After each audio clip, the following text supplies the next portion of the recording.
네, 전해드린 대로 북한이 이 고체 연료 ICBM 이 전력화 단계에 들어갔다 이런 평가가 나오고 있는 상황입니다. 네, 관련 내용 신범철 전 국방부 차관과 함께 자세히 짚어보도록 하겠습니다. 안녕하십니까? 안녕하세요. 예, 안녕하세요. 지차관님, 이거 신원식 국방장관이 네. 이제 참수작전 이야기를 했어요. 이게 구체적으로 어떤 이야기를 하는 건지 좀 설명해 주세요. 사실 정확하게 얘기하면 장관께서 참수작전을 구체적으로 언급한 건 아니고요. 네네. 그러한 질문에 여러 옵션이 있다고 답을 하신 거고요. 그중에 하나. 참수작전이라는 것은 결국 북한 핵위협에 대해서 예. 삼축 체계, 그러니까 미사일 방어 또는 킬체인 이런 네. 것으로 사전적으로 또는 날아오는 미사일을 막는 노력을 하겠지만 예. 만약에 북한에게 공격을 당한다면 네. 그럼 우리는 적어도 북한군 수뇌부만큼은 제거한다.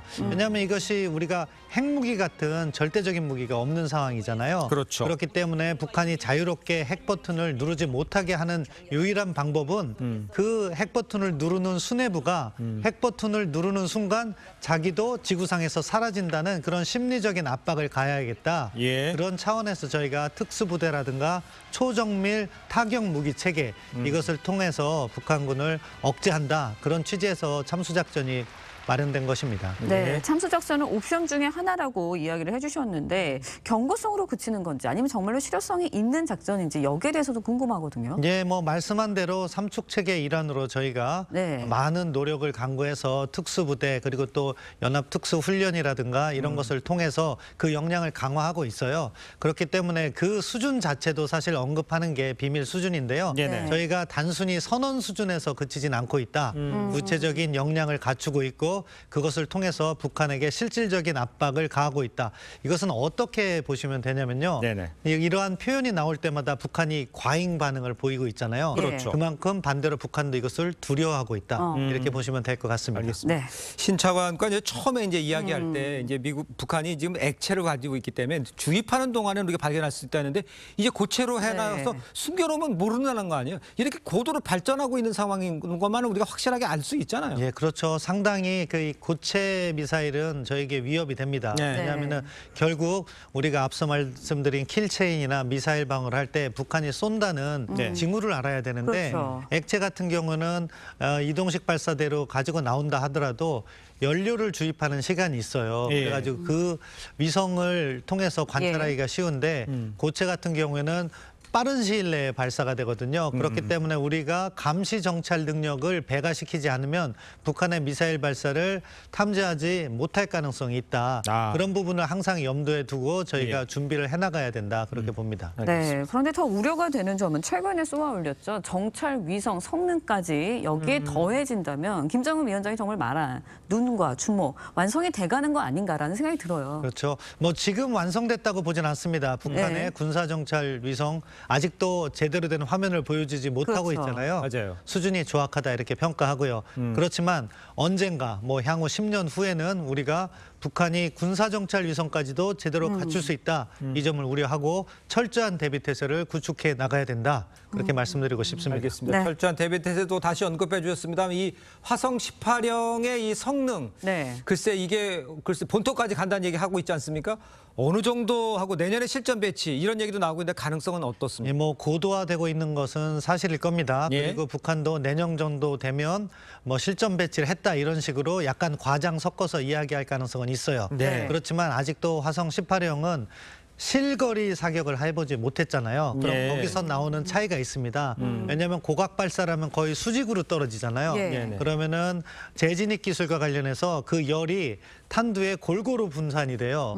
그렇지만 실거리를 사격을 하면 이게 수직으로 떨어지는 게 아니라 뭐 45도면 45도 이렇게 사각으로 떨어지잖아요. 그러면은 이 마찰열이 골고루 되는 게 아니에요. 그렇기 때문에 그 기술이 고도화된 기술이 필요한 것이고 아직도 재진입 기술과 관련해서는 뭐 북한이 제대로 된 평가를 받지 못하고 있는 상황이기 때문에 저희가 시간의 여유는 있다. 이렇게 보지만 앞서 말씀드린 것처럼 언젠가는 북한도 그런 기술을 갖출 것이다. 따라서 거기에 분명한 대비 태세를 갖춰야 된다. 그렇기 때문에 우리가 다양한 노력을 통해서 한미 연합 태세를 강화하는 것이고 예. 우리의 삼축 능력을 강화하는 것이고 우리의 작전적 능력의 수준을 높이고 있다. 이렇게 말씀드릴 수 있겠습니다. 네, 내년 미국 대선 전에 고강도 이제 도발을 할 것이다라는 관측도 나오고 있습니다. 북한의 이제 궁극적인 목표는 결국 미국을 좀 건드리는 거 아닌가라는 생각이 생각이 드는데 어떻습니까? 예, 사실 이번 겨울이 북한의 도발 가능성이 높은 거는요, 정치적인 이유 때문에 그래요.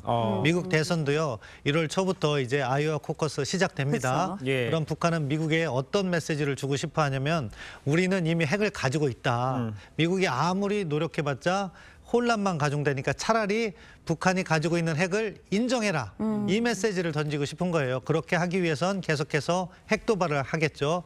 동시에 내년 4월에는 한국에 총선도 있습니다. 그렇죠. 그러니까 우리를 향해서도 자신들의 핵을 인정하는 것이 살기 편할 것이다 하는 식의 압박을 가해올 가능성이 있다. 예. 그러한 압박이 도발의 형태로 나타나기 때문에 이번 겨울에는 북한의 도발에 철저한 대비 태세를 유지해야 된다. 그 말씀을 드리고 싶습니다. 네. 그 한미 핵 협의 그룹 이게 왜 북한이 민감하게 반응하는 겁니까? 그러니까 어떻게 보면 당연한 건데요. 당연합니까? 북한은 핵을 통해서 한국을 압박하고 한반도의 주도권을 갖고 싶어하는 거예요. 아. 그런데 이 핵 협의 그룹이 되면 과거에 미국의 확장 억제라는 네. 것이 선언적 수준이었는데 지금 작전적 수준으로 발전하고 있거든요. 그러니까 북한의 입장에서는 핵 억제력이 강화되니까 거기에 대한 과잉 반응을 보이고 있는 거죠. 그렇군요. 그렇기 때문에 사실은 이 핵 협의 그룹은 정말로 제때 잘 만들었다고 평가를 하고 있고요. 예. 그것이 정말 선언적 수준이 아니라 작전적 수준까지 발전할 수 있도록 예. 우리 정부 그리고 미국도 협조를 해서 한미 당국이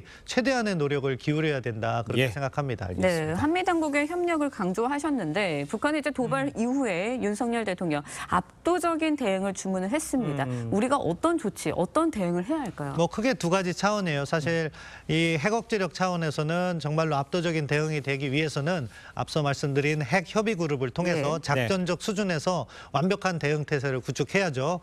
그리고 대통령께서 말씀하신 핵심은 북한이 예. 재래식 도발이라든가 예. 비대칭 도발을 해왔을 때 그것에 좌고우면하지 말고 우리 군이 할 수 있는 모든 역량을 총동원해서 대응하라. 그래서 국민들을 안심시키고 북한에게 심리적인 압박을 가하는 그런 전략적 포석이 깔려 있다고 생각되는데요. 예. 이러한 것들을 통해서 북한의 도발을 억제하는 것이 최선의 방책이라고 생각합니다. 알겠습니다. 혁 협의 그룹도 모든 네. 이게 선언적인 게 아니라 실전에 대비할 수 있는 준비를 좀 해야 할 것 같아요. 네. 자, 오늘 말씀 여기까지 듣겠습니다. 고맙습니다. 맞습니다. 감사합니다.